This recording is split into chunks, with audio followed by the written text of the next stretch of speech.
Good morning, 1010. Welcome to another week. We are on week 6, space planning. If you can believe it, we are almost to the halfway point of the semester, which would be week 8. But we're here today. Our video is going to be a little bit different, so you can hear me, but you can't see me. There were a couple things I wanted to show you online as well as on our Canvas page, so I decided to do a screen recording this morning. So let's start with the week 6 space planning module. So down here you can see that we are beginning space planning and furniture arrangement.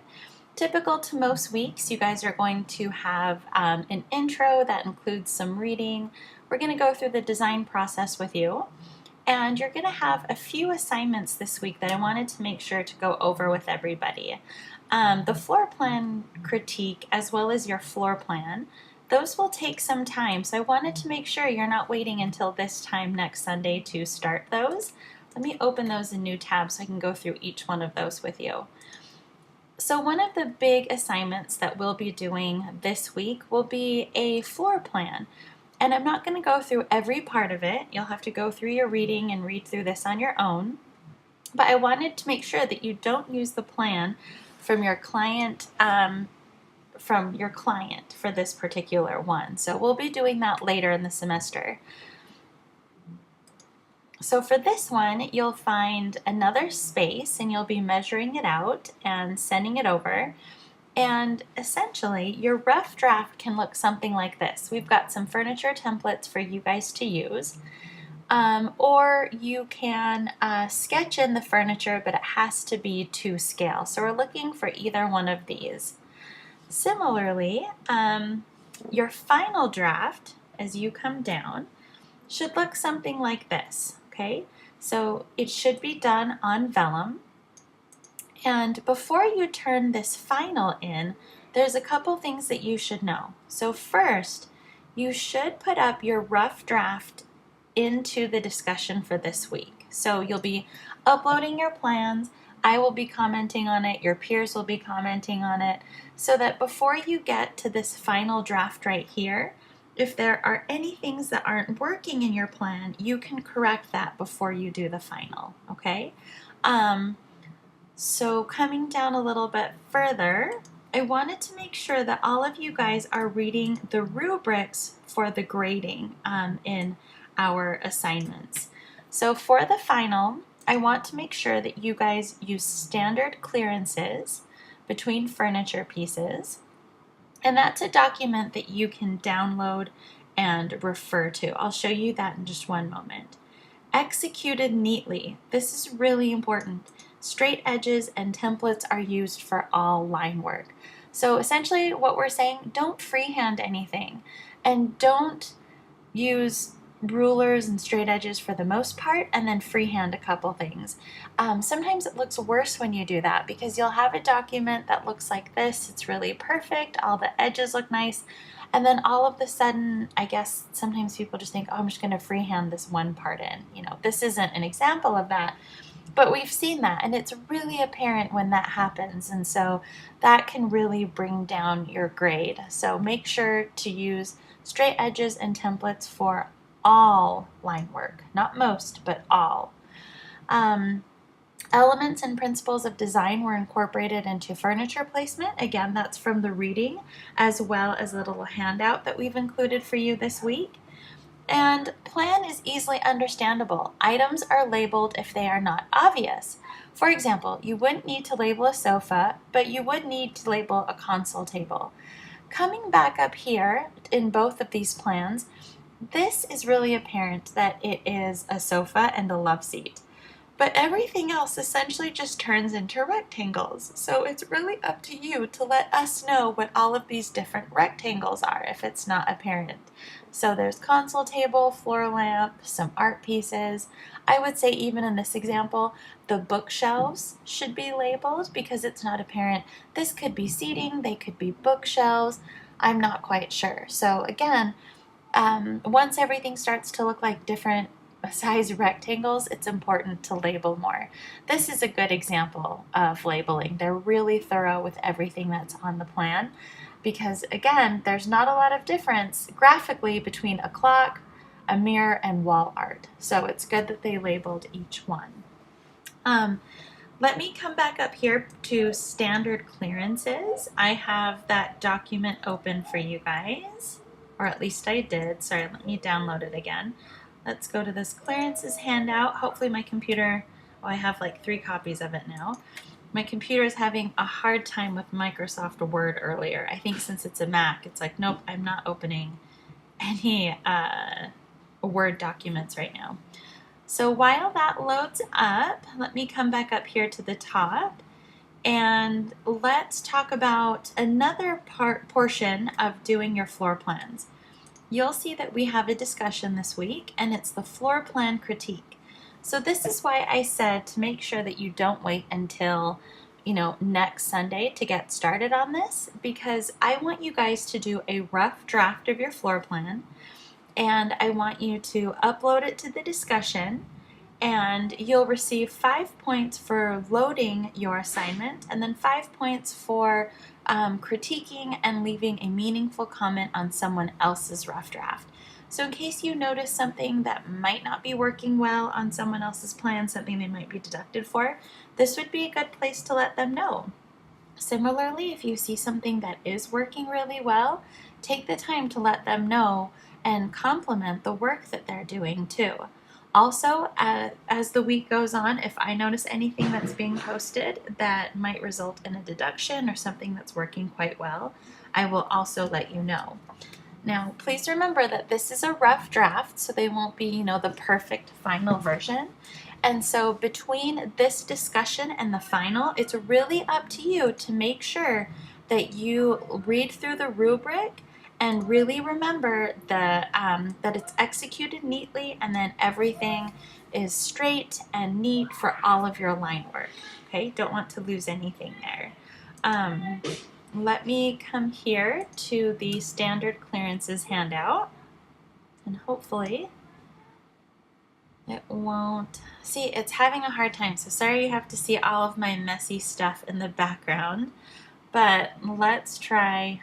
Oh goodness, yeah, it just does not like this at all. So let me just open this up again so you don't, well, there's 2 copies of it now. Unfortunately, I can't even expand it.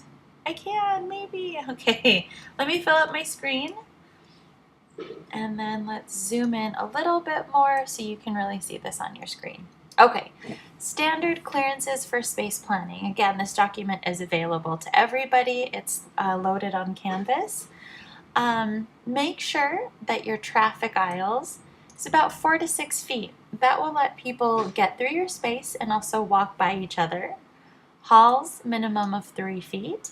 Okay, and then minimum space between furniture for walking, 2 feet. You don't want things to get too crowded.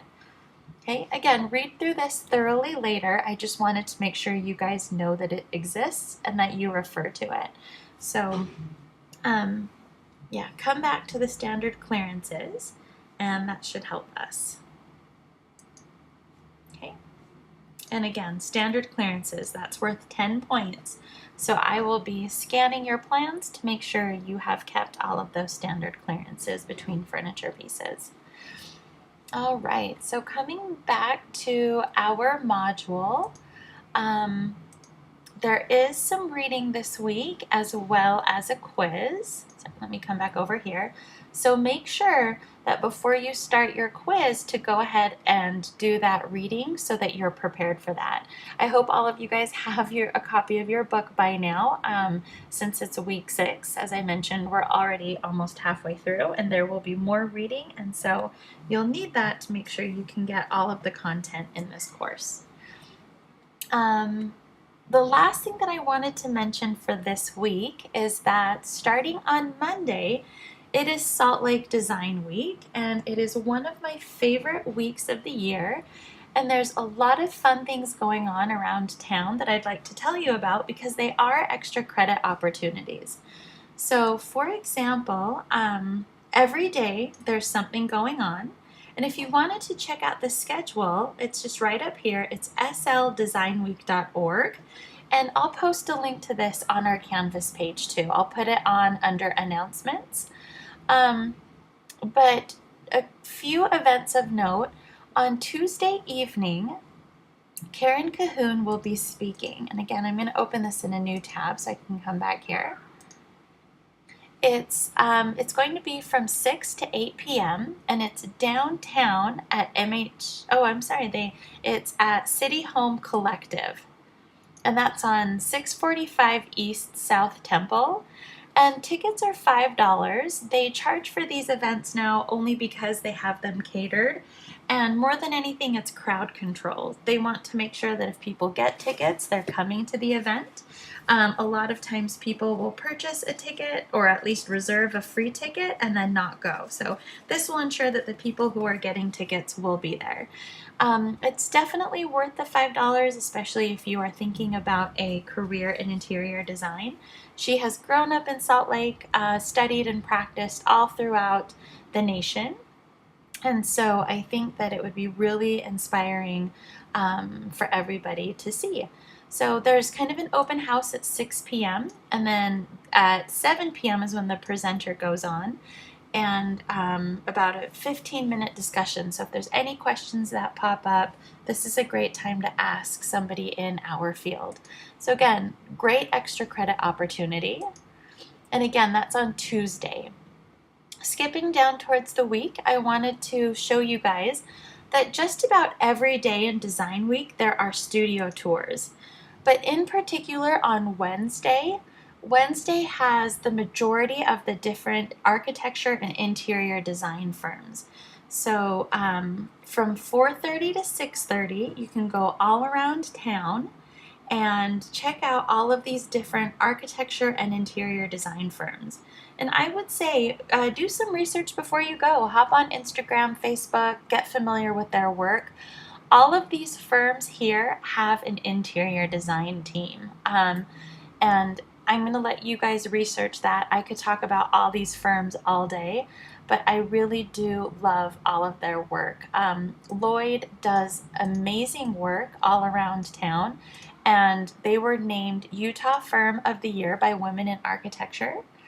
Architectural Nexus, they are located on the east bench of the valley, just right off of I-80 and 215. They do excellent work in sustainability. And MHTN Architects, this is actually where Karen Cahoon practices. So the interior designer who's speaking on Tuesday, this is the firm where she works. So again, all of these great things to see and to do throughout the week. But as I said, there is a lot to do during Design Week. It's 5 days of events planned all day and all night.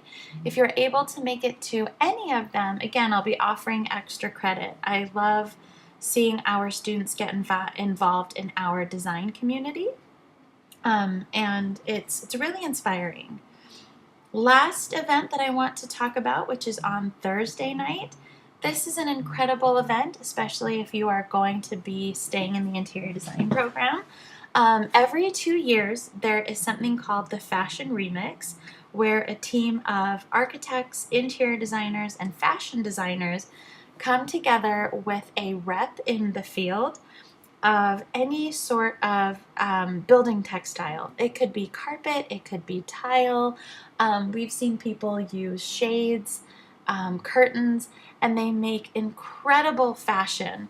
And it's a runway show. These tickets are a little bit more expensive. If you go to the buy tickets link, tickets are about $30, but it includes food, drinks, and really an amazing night. And all of the proceeds go to the Cystic Fibrosis Foundation. So it is a fundraiser. And again, you will just be amazed at the concepts that they come up with, and hopefully it'll inspire you to be part of the team in the future. I would love to see you guys at this event or any of the other events.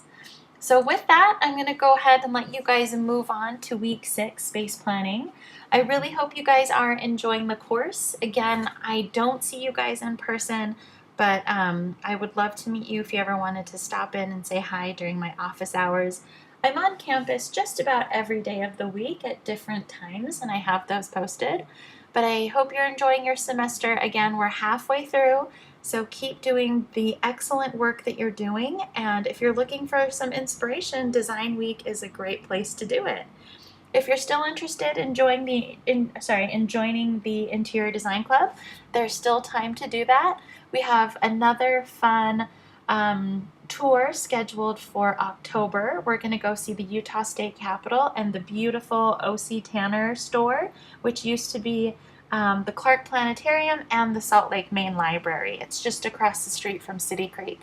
So I'd love to have you guys join us. Again, $10 for the semester or $15 for the year. If you have any more questions on that, send me a message on Canvas. But that's it for now. Enjoy the sunshine while we still have it. Fall will be gone in a blink, and before you know it, it'll be winter. So have a great week, and I will see you all soon. Thanks, guys.